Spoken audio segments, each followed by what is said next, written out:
అమ్మ ఏంటిది కుకుంబర్ అది కట్ చేసి పెట్టావు? ఇది చట్నీ చాలా బావుంటది. నువ్వులు, ఆవాలు ఇవన్నీ ఫస్ట్ 4 అవర్స్ నానబెట్టుకోవాలి.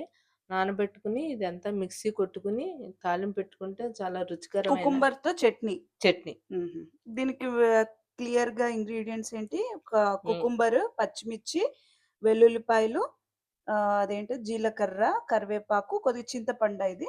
చింతపండు. చింతపండు. ఇదేంటి? ఆవాలు, నువ్వులు. ఆవాలు, నువ్వులు హ్మ్. నానబెట్టావు 4 ముందుగానే అవర్స్. నానబెట్టాలి. ఓకే. 4 అవర్స్ ఇది హీరో ఆఫ్ ది పచ్చడి మాట. ఓకే. నెక్స్ట్ ఇప్పుడేం చేయాలి? ఇదంతా మిక్సీ కొట్టుకొని అన్నీ. తాలింపు పెట్టుకుంటే ఓకే.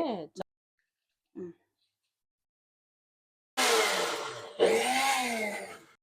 ఇలా అయిన దాంట్లో ఏమేయాలి? సాల్ట్. తర్వాత సగం కుకుంబర్ పీసెస్.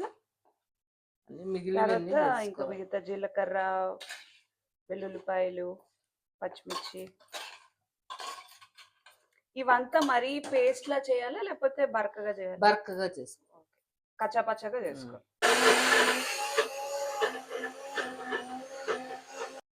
ఇలాగ మన కొబ్బరి పచ్చడిలా అయింది. అలా. ఇది తాలింపు పెట్టుకోవాలి. తాలింపుకి ఆయిల్, కొద్దిగా నెయ్యి వేసుకోవాలి. జీలకర్ర, ఆవాలు, ఎండుమిర్చి, కరివేపాకు, కొద్దిగా ఇంగువ వేయించుకోవాలి.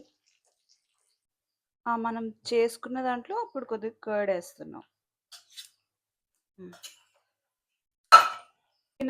మిగిలిన కుకుంబర్ పీసెస్ కూడా వేసేస్తున్నాం.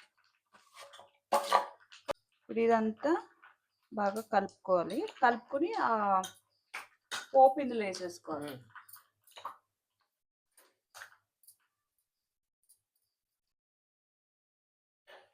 ఓకే.